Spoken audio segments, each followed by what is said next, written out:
floor is yours. Okay, thank you for that, for the opportunity. I'm from Christian View Network, and I'd like to start off with the question of why fix the BELA Bill. This bill was first proposed in 2017 and brought a very strong reaction. And I think the first issue is that all education assumes a worldview, which assumes a belief.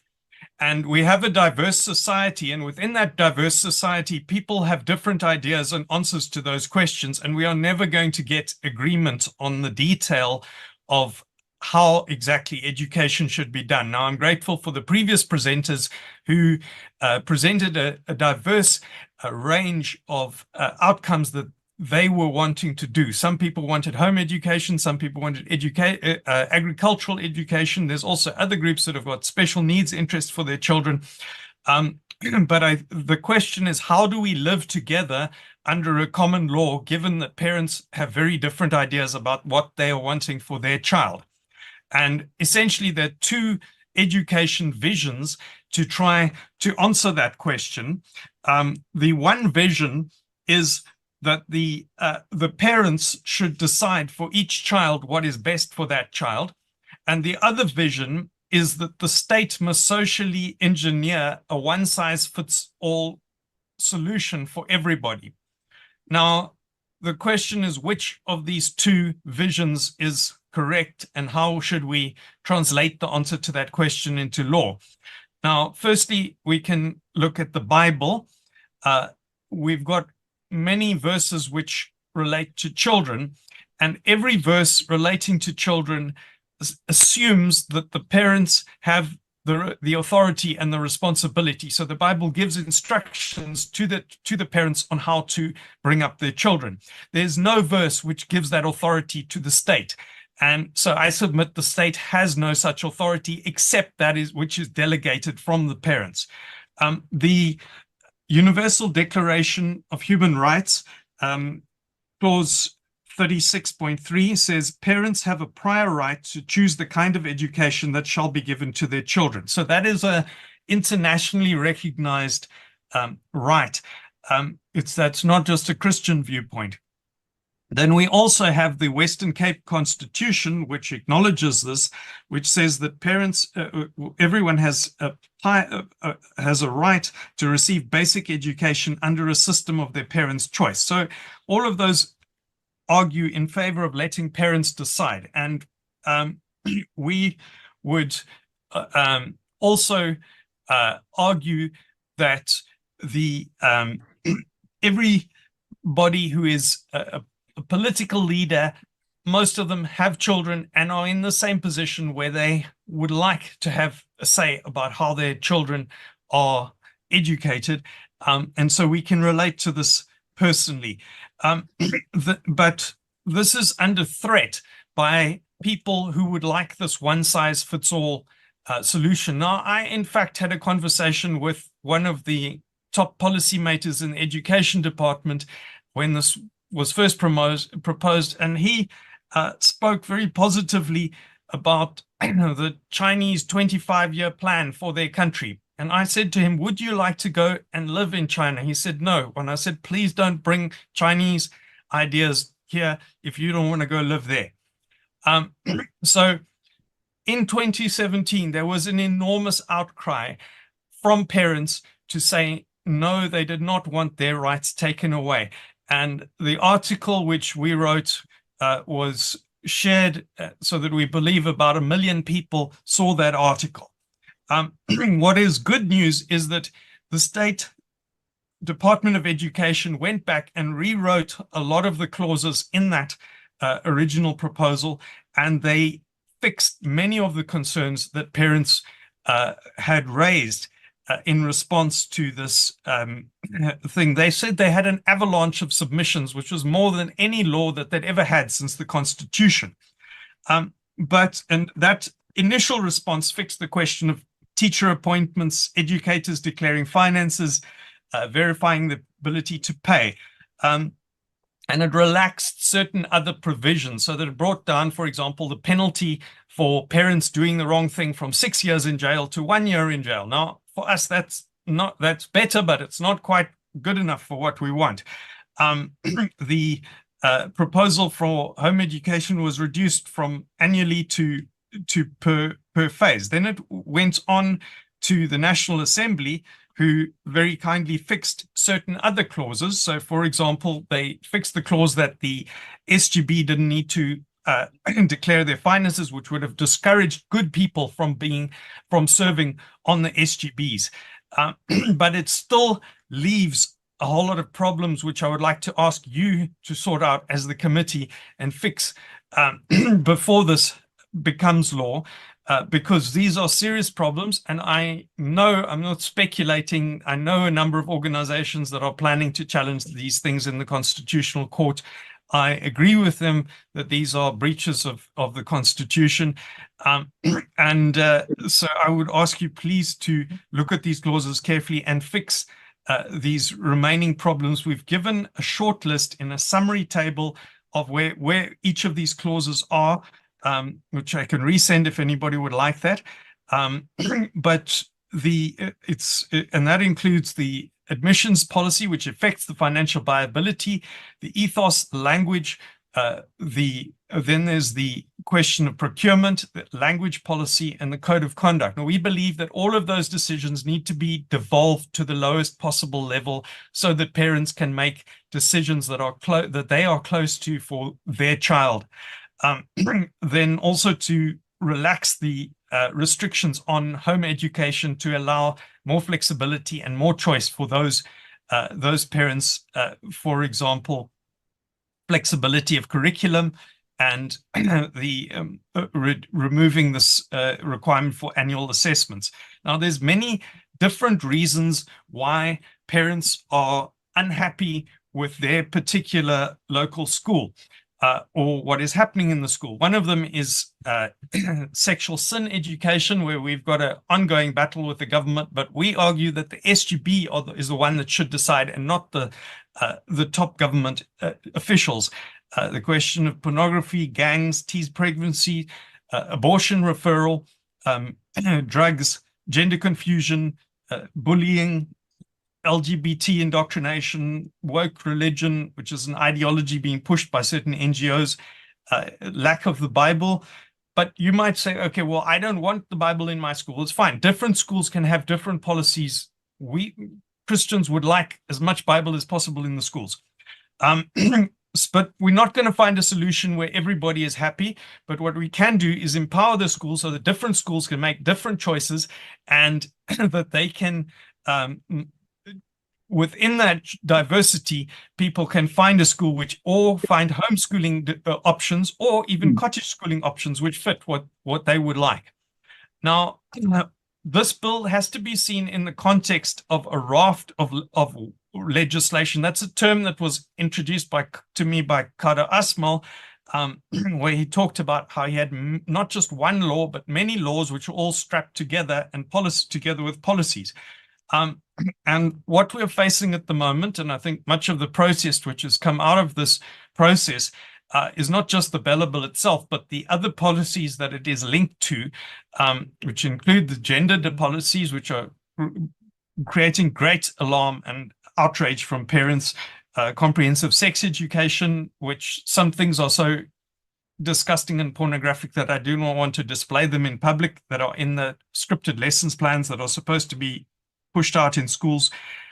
There's a learner pregnancy policy, which is specifically named in this policy, in this legislation, and the possibility of turning it into regulations in clause 39. And that policy promotes sexual sin and the referral for abortion without parental consent. Now, every time I've seen something being turned into regulations, they take the existing policy and they make it into regulation. So this is a big concern. We don't want to leave it to chance. I don't see any reason why the government needs to make this into regulations. In fact, we really do not like that policy at all. It's probably the policy that we object to more than any other that the government has. Then we've also got the problem of intimidation by NGOs, and we would like no pregnancy policy regulations, no regulations or policies at all without parental consultation. And we also want an end to foreign-funded regulations and policies, which the Department of Education is outsourcing to foreign NGOs. They bring in things that are totally inappropriate for South Africans, which South Africans' parents reject. And when we object and we say, well, we weren't consulted, they say, well, we don't have to. So I say, please make these laws so that they have to consult the South African parents and stop them from outsourcing this. Because in our opinion, this is like state capture. This is like the Guptas controlling the government. You've got a Belgian NGO which is writing policy on for early childhood development to teach boys that they must behave like girls and girls must behave like boys. It's unacceptable. Then there's the issue of freedom of religion, which is impacted by the governing body powers, by homeschooling choice, by the question of parental authority, and also in terms of the renting of facilities, because there are literally thousands of schools which are currently renting out their facilities to churches on Sundays, and also renting to private schools their facilities, for example, their swimming pools and their sports fields. And this enables more schools to share the same facility. So this is a good thing. We don't want to make it difficult. State should be encouraging this. The independent schools are taking the burden off the state and even the homeschooling collectives are renting like a swimming pool or something so that they can use that. So I think we don't want to make this more difficult. We want to make it easier. Now, this has had an absolutely disastrous social impact. Some of these policies which the Education Department is pushing, particularly the sexual sin education, which has, we believe, contributed to a result of a drop in 5% a year on the marriage rate. And that is something the Department of Home Affairs has expressed alarm at. There is not a drop in the birth rate. So that means that every year, more children are being born outside of marriage with probably no stable father in the home. Usually they do have a stable mother in the home. And in the long term, this is a problem that is waiting to hit us. Just like one could have predicted that the power cut blackouts are going to happen because the state is not building enough power stations, you can predict where this is going to go with this sexual sin education that is undermining the family. We also have this undermining of parental authority, taking it away to the state. This is an absolute disaster, and the state is not going to have capacity to deal with all of these social problems that come out of all of this. So let's look at some of the specific issues. The parents are risking a year in jail if they're not registered for homeschooling. This is a picture of Andre Mankies, who was jailed by the previous apartheid government for homeschooling his children. He's put in a separate jail from his wife, and his children were sent off to an orphanage. Now, do we want to do this? I don't think we do want to do this again. We don't even want a chance of allowing this sort of thing to happen again. So I would say, and I don't think that this is malicious. I think this is just bad drafting. Clause 2 says that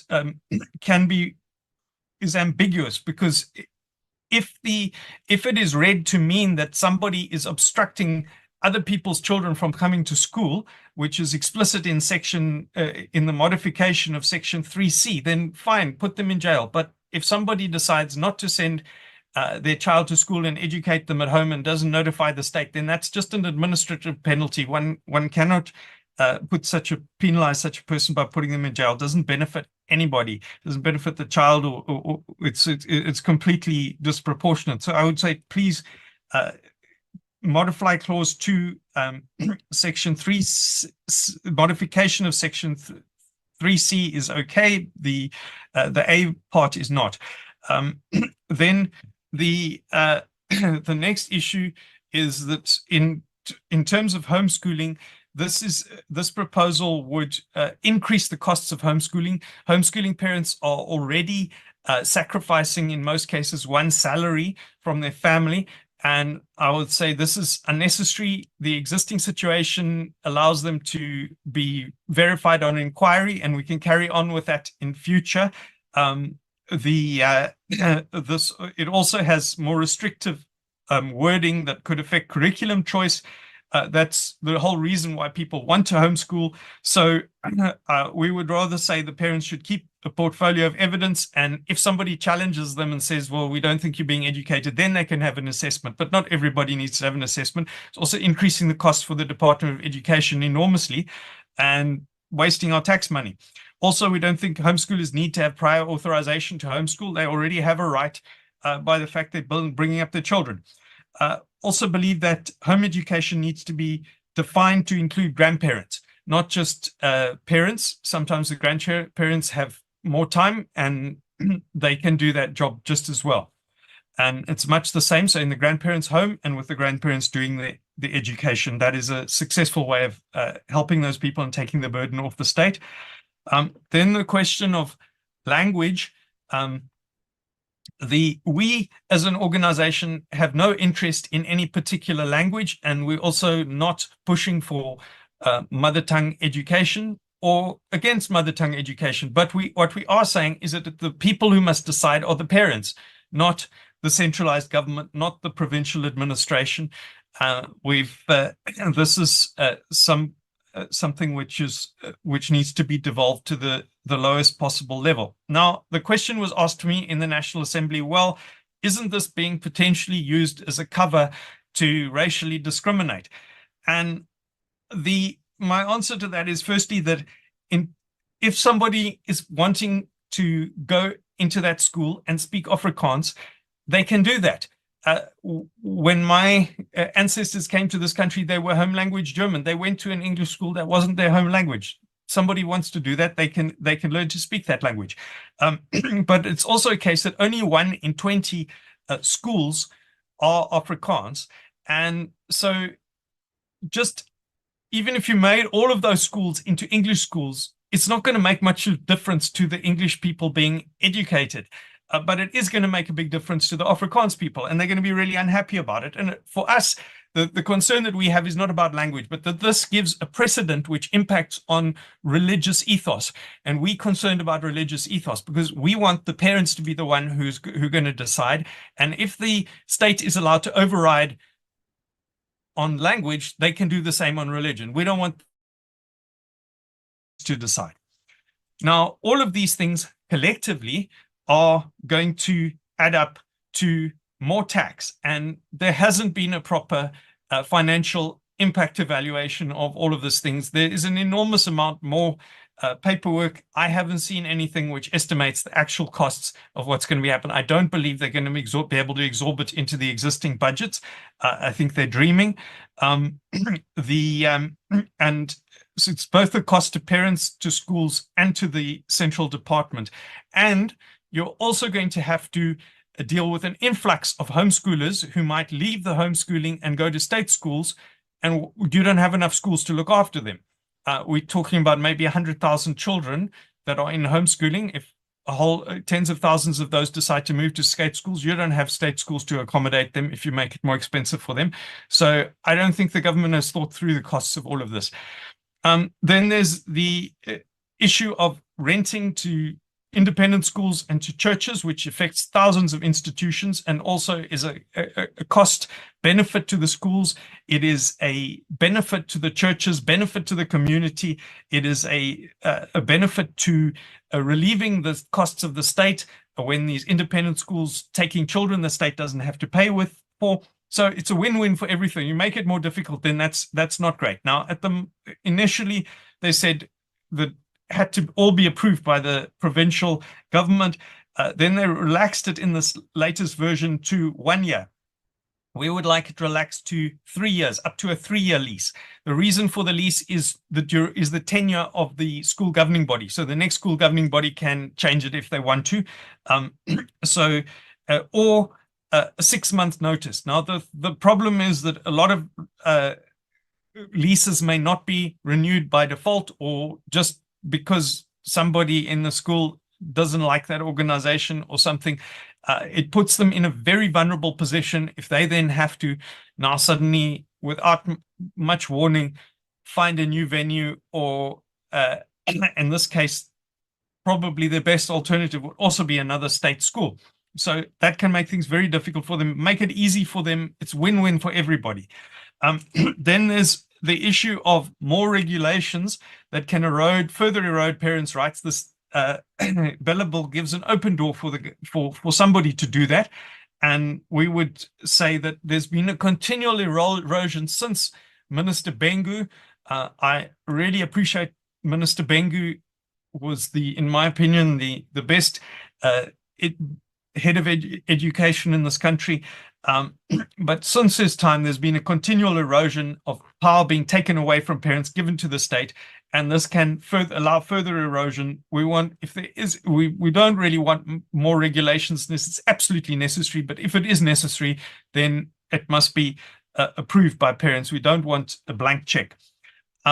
So then I'm going to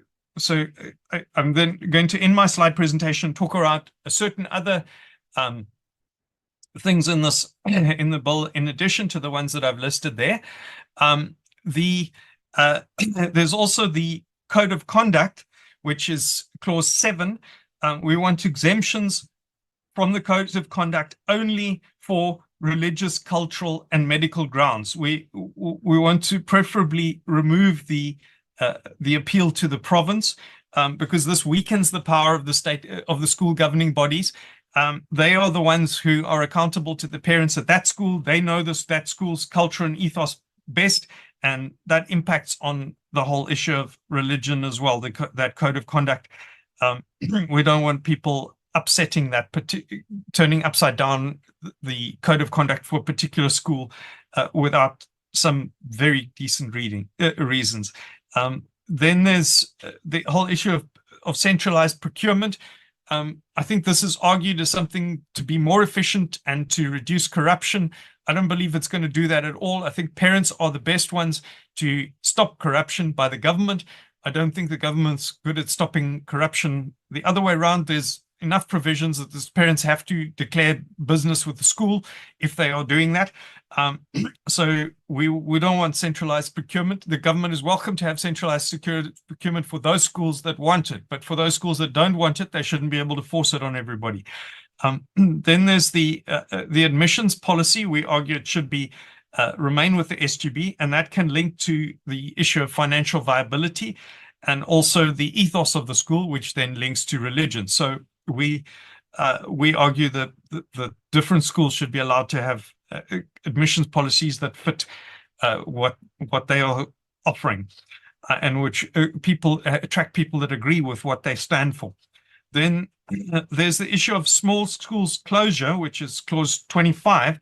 It gives the power of the government to shut a school which is less than 135. Now, I know a lot of schools which are operating at less than 135, and particularly independent schools that are run in partnership with churches or by groups of parents. And so I would argue no, and that's going to be a particular problem for rural schools.